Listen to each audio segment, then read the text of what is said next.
are watching खबर face to face. दर्शकों, स्वागत है आपका खबर फेस टू फेस में। मैं ज़ीशान आज़मी। आज की ताज़ा खबर देखने से पहले हमारे चैनल को सब्सक्राइब कीजिए और बेल आइकन दबाना ना भूलें ताकि आपको डेली अपडेट तुरंत मिल सके। आइए देखते हैं आज की ताज़ा खबर। महाराष्ट्र के नतीजों में उद्धव ठाकरे और उनके सहयोगियों ने एनडीए को तगड़ा झटका दिया। नतीजों के बाद उद्धव ठाकरे ने अपनी प्रतिक्रिया दी। प्रेस कॉन्फ्रेंस को संबोधित करते हुए उन्होंने कहा कि आम जनता ने अपनी ताकत क्या है वो दिखा दी है, एक उंगली में कितनी ताकत है वो बता दिया है। उन्होंने कहा कि बुधवार 5 जून की दोपहर को दिल्ली में बैठक के लिए वो जाएंगे। उन्होंने कहा कि दिल्ली की बैठक में पीएम के चेहरे को लेकर ही बैठक होगी। महाराष्ट्र के पूर्व सीएम ने कहा कि पीएम नरेंद्र मोदी जहां जहां गए वहां वहां चुनाव हार गए। उन्होंने कहा, इसलिए मैं चाहता हूं कि उनको हर जगह जाना चाहिए था, तब हर जगह हमारी जीत होती। जितने लोगों ने हमारे ऊपर भरोसा जताया उनका धन्यवाद अदा करता हूं। उद्धव ठाकरे ने सीएम एकनाथ शिंदे का नाम लिए बिना निशाना साधा। उन्होंने कहा, मेरी पार्टी का चुनाव चिन्ह छीना गया, मेरे पिता की तस्वीर का इस्तेमाल कर चुनाव जीता। मैंने कभी नहीं कहा कि मैं परमात्मा हूं, मैं अपनी लड़ाई लड़ी। प्रधानमंत्री पर निशाना साधते हुए उन्होंने कहा, अब असली नकली का पता चलेगा। मुझे नकली संतान कहा था, कहते हैं कि भगवान ने भेजा है। पीएम मोदी के ट्वीट पर उन्होंने कहा, मोदी अगर सामान्य व्यक्ति होते तो उनकी भलाई की कामना करते, लेकिन वो खुद ही भगवान है।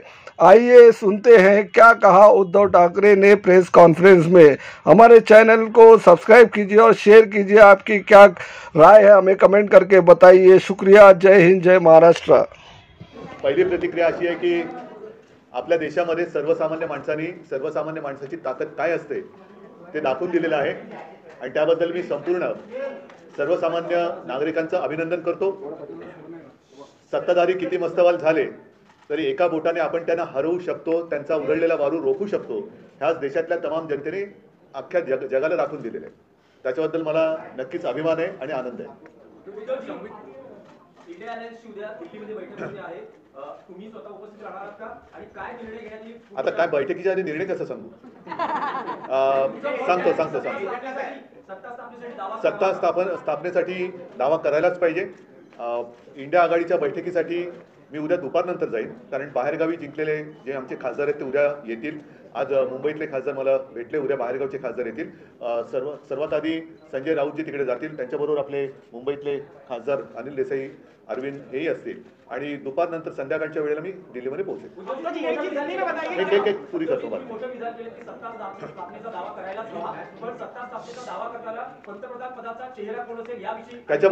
त्याच्याबद्दलच उद्या बैठक होईल। आणि एक गोष्ट मी पहिल्या दिवसापासून सांगतो आहे, इंडिया आघाडी म्हणून आम्ही जेव्हा एक आघाडी तयार केली त्यावेळेला सर्वप्रथम आमच्यापैकी कोणीही आपण स्वतः पंतप्रधान पदासाठी इच्छुक आहे या मताचं नाही।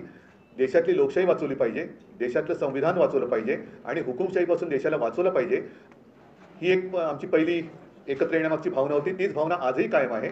उद्या सर्वांच्या मताने इंडिया आघाडीचा नेता ठरवला जाईल पंतप्रधान पदासाठी आणि आम्ही सर्व सोबत असू। एक पुरा करून असं दाखवलं जात आहे, परंतु अजूनही काही ठिकाणी जसं बिहार आहे, बिहारमध्ये मतमोजणी उशिरा सुरू झाली, तिचे निकाल अजून पूर्ण बाहेर यायचे आहेत। आणखीन काही ठिकाणी छोटे जे घटक पक्ष आहेत त्यांना संपर्क सुरू आहे।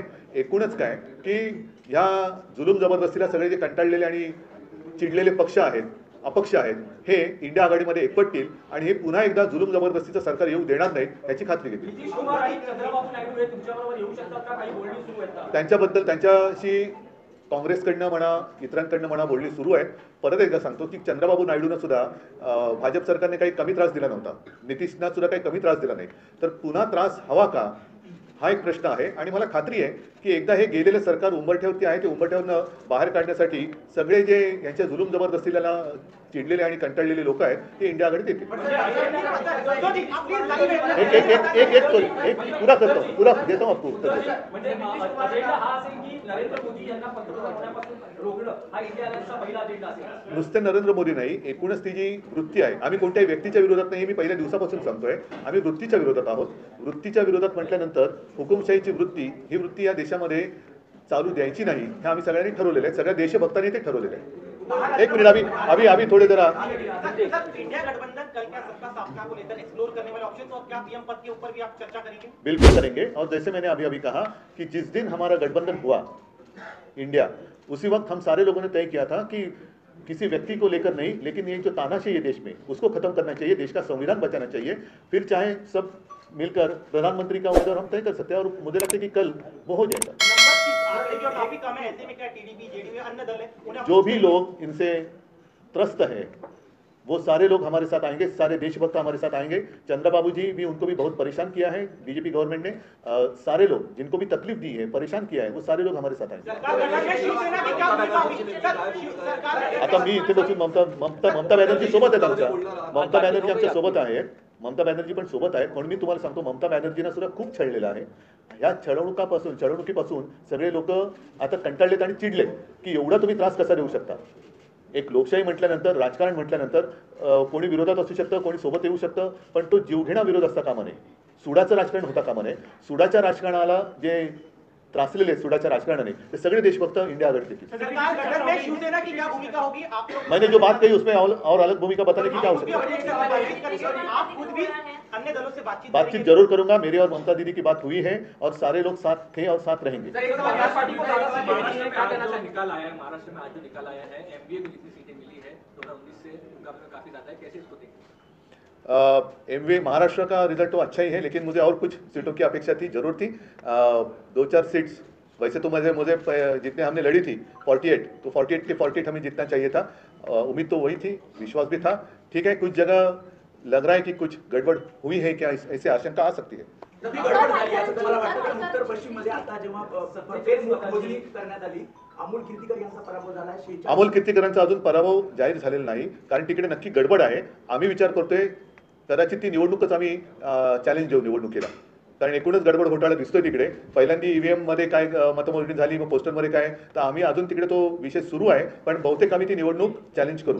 समाधानी आहेत का ज्या प्रकारे महाराष्ट्रात जागा महाविकास? नाही, मला तर 48 पाहिजे होत्या. मला तर 48 पाहिजे होत्या. काही ठिकाणी ठाणे असेल किंवा कोकण असेल. ठाणे आणि कोकण, मला नाही वाटत कोकण हा शिवसेनेपासून माझ्यापासून कोणी तोडू शकतो. त्याच्यामुळे कोकणचा पराभव हा अनाकल्य आहे आणि नक्कीच क्लेशकारक आहे. पण कोकणी माणूस असा कधी दगा देऊ शकत नाही. मला नाही वाटत तिकडे लोकांनी शिवसेनेच्या विरोधात मतदान, काहीतरी असू शकेल गडबड, बघायला लागेल.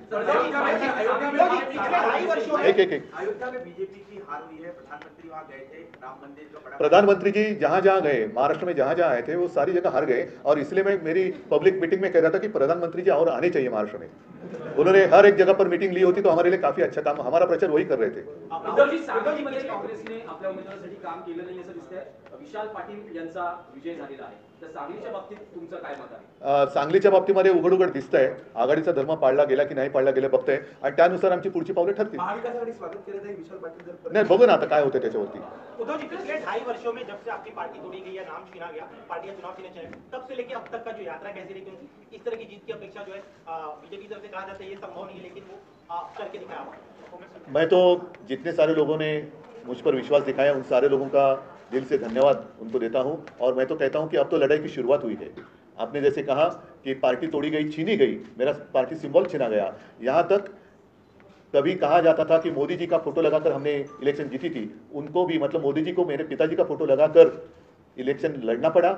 और तो आप देखो, सारी बातें छीनने के बाद भी मैं तो खड़ा रहा. मेरा ऑपरेशन हुआ, सब कुछ हुआ, लेकिन मैं खड़ा रहा. इन लोगों ने मेरी आलोचना की, गाली गलौज की. मैंने कहा नहीं कि मैं तो रोज 5 किलो गालियां खाता हूं जी वगैरह, कुछ कहा नहीं. ना ही मैंने कहा कि मैं परमात्मा का अवतार हूं. मैं तो हूं, कॉमन मैन हूं, बाला साहब का और माँ का बेटा हूं. और मैं तो लड़ा. जितने सारे लोग मेरे साथ खड़े रहे, उन सारे लोगों को धन्यवाद देता हूं. और उन्हीं का आशीर्वाद मेरी शक्ति है, उनका ही आशीर्वाद मेरी शक्ति है, और इस शक्ति को मैं कभी धोखा नहीं दूंगा. धनुष्य बाण आपके साथ नहीं था? नहीं, सारी बातें उन्होंने छीनी थी, और क्या बाकी रखा था? सवाल ये है कि क्या अब मशाल के साथ ही आगे की राह ये करना है? देखो, मशाल ने आग तो लगा दी है. मशाल ने आग तो लगा दी है. और 19 में जितनी सीटें अब तो महायुति हो गई, लेकिन उस वक्त जो युति थी कितने सीटें थी, 40 और 42, अब कितनी हो गई? तो ये तो अभी असली नकली का पता चलेगा।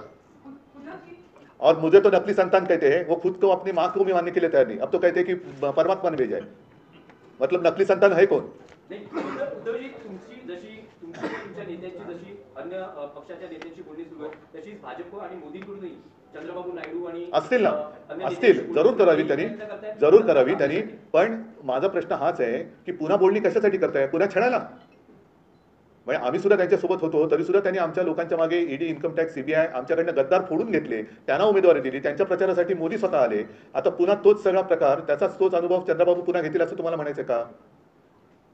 ज्यांच्यावरती धाडी टाकल्या, ज्यांच्यावरती दंडेलशाही वापरली, त्यांनी यंत्रणांचा दुरुपयोग केला, तो दुरुपयोग पुन्हा होण्यासाठी मोदींना पाठिंबा देणार का चंद्रबाबू?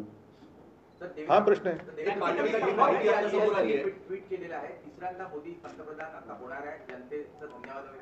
आता जर का सामान्य माणूस असतं मोदीजी, तर आपण असं म्हटलं की देव त्यांचं भलं करू, पण ते स्वतः देव म्हटलं तर कोण त्यांचं भलं करू मला काय बोलता येत नाही. चला, सम्राट चौधरी म्हणजे भाजपचे जे आहेत त्यांना भेटायला नकार दिलेला आहे. आणखी एकीकडे आता त्यांच्याशी सुरू असलेलं बोलणं, त्यांनी ज्या इंडिया गठबंधनमध्ये असताना तिथल्या भाजपच्या नेत्याला भेटायला दिलेला नकार, कसं बघताय तुम्ही याच्याकडे? तुम्ही अजून टीव्हीच नाही बघितलं, त्याच्यामुळे कसं बघण्याचा प्रश्न करतो. धन्यवाद.